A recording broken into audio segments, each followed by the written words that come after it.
cette technologie qui n'est pas d'origine humaine.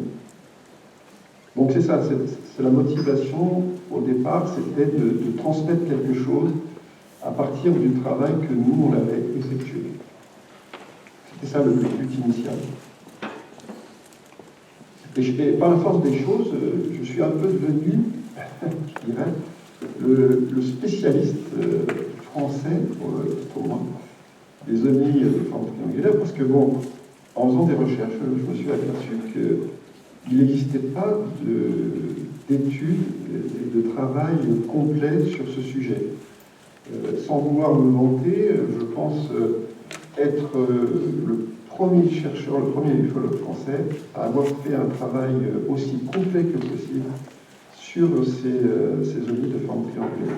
Alors, il existe des études aux États-Unis qui n'ont pas été traduites en français, mais alors peut-être aussi dans d'autres pays, hein, peut-être en chinois aussi, mais je ne les connais pas. Du moins en France, je pense être un pionnier dans ce domaine. Ah, mais complètement, et c'est un livre très documenté, avec des dessins très précis. Je pense que ça peut vraiment convaincre les plus sceptiques. Alors, certaines de ces ovnis sont noirs, d'autres éclairés avec des lumières. Qu'est-ce que tu pourrais nous dire au sujet des métamatériaux? Est-ce que tu penses que ça peut rendre invisible, par exemple, furtif, ces ovnis?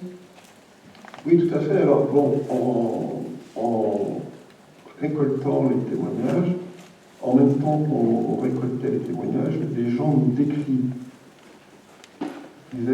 l'aspect qu'avaient ces ovnis de forme triangulaire.